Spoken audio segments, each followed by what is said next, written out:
Continuamos con más de nuestro resumen informativo a través de TRT, Televisora del Táchira. Quiero recordar nuestras redes sociales, ya que vamos a iniciar con nuestra sección La Pregunta del Día. @noticias TRT en Twitter, @noticias_TRT para Instagram. Recuerde que su interacción y su participación es importante para nosotros. Por ello, es el momento de leer cuál era nuestra interrogante pautada para este día viernes.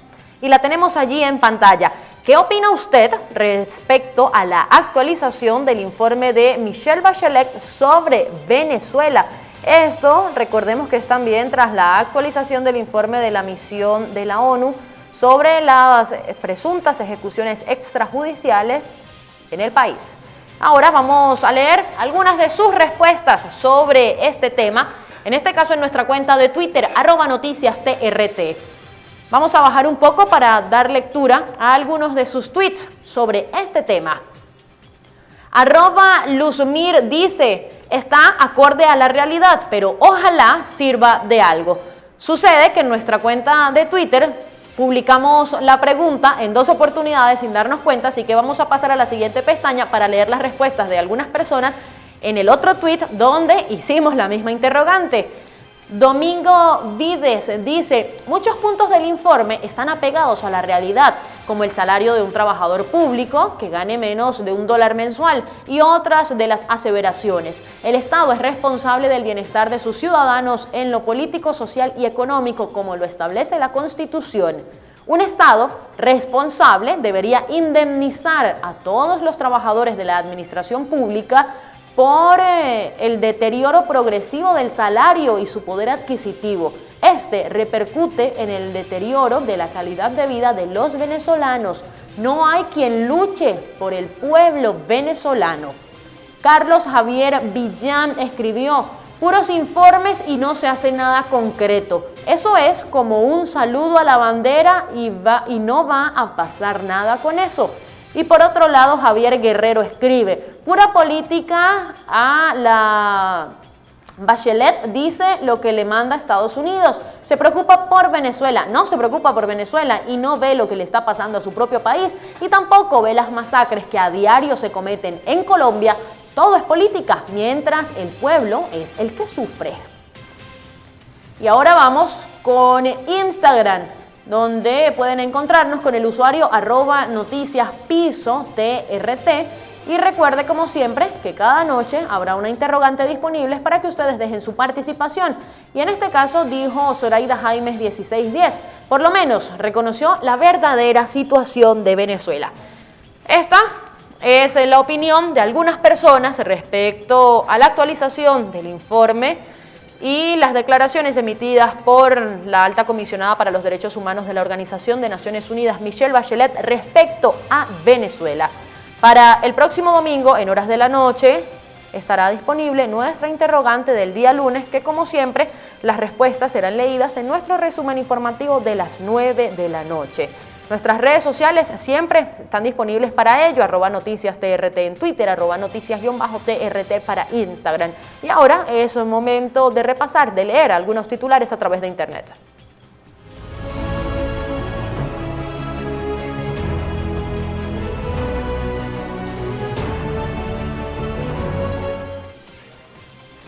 Ya están en pantalla los titulares. La expresidenta de facto de Bolivia, Yanine Áñez, dice que se ha emitido una orden de detención en su contra. Un documento de la Fiscalía Departamental de La Paz señala que es acusada de terrorismo, sedición y conspiración. Andrew Cuomo, ante las acusaciones de acoso sexual en su contra, nunca abusé de nadie, no voy a dimitir, se niega a renunciar. El gobernador de Nueva York reafirmó su postura de mantenerse en el cargo durante una conferencia de prensa sostenida este viernes. Mantiene su posición sobre lo que sucedió o de lo cual lo acusan. Brasil se está convirtiendo en una amenaza para la salud pública mundial. Vamos a bajar para ampliar un poco esta información y dar lectura a los primeros párrafos de la misma. Las muertes diarias por el coronavirus en Brasil superan las 2.000, lo que lo convierte en el segundo país con mayor número de fallecimientos por esta causa, después de Estados Unidos. El epidemiólogo Pedro Halal, que trabaja en el estado sureño de Río Grande do Sul, habla de una situación de desbordamientos que implica un peligro que se proyecta más allá de las fronteras del gigante sudamericano. 21% de todas las muertes ocurridas en el mundo ayer, hablamos del 9 de marzo, debido al COVID-19 ocurrieron en Brasil, un país que solamente tiene 2.7% de la población mundial. Entonces, esto es enorme. Brasil se está convirtiendo en una amenaza para la salud pública global. Más titulares. Sebastián Piñera, el presidente de Chile, recibe la segunda dosis de la vacuna contra el COVID-19. La campaña de vacunación de Chile está demostrando ser una de las más solventes del mundo. No obstante, el país atraviesa un repunte de casos que ha propiciado nuevas restricciones. Brasil firma un contrato para recibir 10 millones de dosis de la vacuna rusa Sputnik V. Según la cartera, se espera recibir 400.000 dosis hasta finales de abril, 2 millones a finales de mayo y 7.6 millones en junio. La pandemia como sacudón político. Estos son los ministros de salud que debieron renunciar en América Latina. Privilegios en el otorgamiento de vacunas, saturación del sistema sanitario y la falta de insumos fueron algunas de las causas que provocaron las salidas de estos funcionarios. Vamos a bajar un poco para saber de quién estamos hablando. Hay algunos países como Argentina y Perú en donde se han detectado casos como el Vacuna Gate sobre situaciones de privilegios para otorgarle a familiares o amigos vacunas contra el COVID-19. Ahí están. En Sudamérica tenemos Argentina, donde Ginés González García presentó su dimisión hace pocas semanas por medio del expreso del presidente o por pedido expreso del presidente. En Chile, donde a mediados de junio Jaime Mañalich debió abandonar su puesto mientras este país del Cono Sur era uno de los más afectados por la pandemia. Sigamos bajando. Brasil, el gobierno de Jair Bolsonaro fue uno de los más controvertidos para afrontar la pandemia. Luis Enrique Mandetta dejó su cargo en abril del 2020 por sus grandes diferencias con el jefe de Estado. En Paraguay, Julio Mazzoleni presentó su dimisión la semana pasada, luego de que el Senado aprobara una declaración instándolo a renunciar. Más abajo en Bolivia, bajo la presidencia interina de Yanine Áñez, quien llegó al gobierno gracias al golpe de Estado contra Evo Morales, allí tuvo la renuncia de Aníbal Cruz en abril, cuando empezaba a crecer la pandemia, alegando motivos personales. Si seguimos bajando un poco más, encontramos otras situaciones, por ejemplo en Perú, donde el expresidente Martín Vizcarra pidió la renuncia de Elizabeth Inostroza Pereira en marzo del 2020, cuando recién empezaba la pandemia. Estamos hablando de hace un año. Luego Víctor Zamora Mesía fue nombrado en el cargo, pero debió irse en julio, en medio de cuestionamientos de asociaciones médicas. Ya bajo la gestión del actual presidente, Francisco Sagasti, Macetti Soler recuperó su liderazgo en el ministerio. En Ecuador, Catalina Andramuño abandonó el ministerio. El cargo fue tomado por Juan Carlos Ceballos. En Centroamérica, bueno, hay situaciones que se han presentado similares, por ejemplo, en países como Panamá. Y El Salvador también. En Guatemala, en Puerto Rico, han ocurrido otros hechos similares. Y son algunos de los países en donde se han presentado polémicas en torno al manejo de la pandemia. Más del 70% de las mujeres de Reino Unido han sufrido acoso sexual en lugares públicos. El estudio revela una falta de fe en las autoridades, pues solo el 4% de las mujeres reportó los incidentes de acoso, mientras que el 45% cree que las denuncias no cambian nada. Ese es el primer error. Hay que denunciar y hay que hacer visible la situación por la cual usted está atravesando, para que pare y se corte esa cadena de violencia.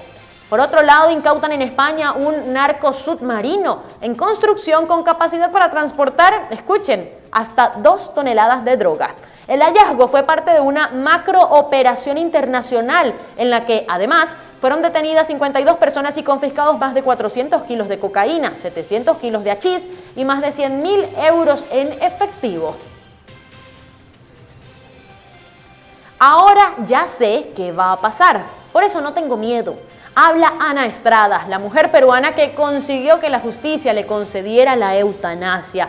En el 2015 me hospitalizaron por tener debilidad respiratoria. Por eso es que ahora estoy postrada en cama casi las 24 horas del día. Relata la mujer que desde los 12 años sufre una enfermedad degenerativa que no tiene cura y por eso ella solicitó la eutanasia. Sus ganas de vivir eran simplemente para obtener este beneficio, como ella lo califica.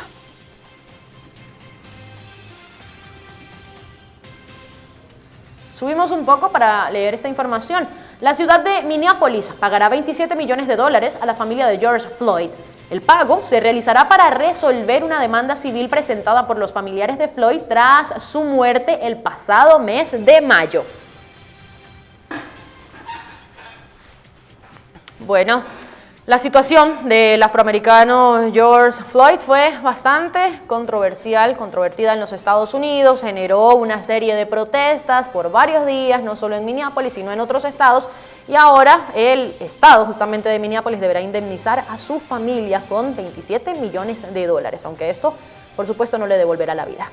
Y con el repaso por estos titulares estamos llegando al final de nuestro resumen informativo. Antes de despedir, en esta ocasión y de manera muy especial, quiero enviar un saludo a mis compañeros de radio y también amigos, el señor Félix Sierra, Javier Salas y por supuesto al conejo Rafael Rodríguez, este último que afortunadamente ya se está recuperando de la mejor manera luego de superar el COVID-19. Ya lo tomamos como un trago amargo, como una situación que estuvo llena de obstáculos y de dificultades, pero que afortunadamente pudo superar de la mejor forma. Agradecemos por su salud y también por su recuperación.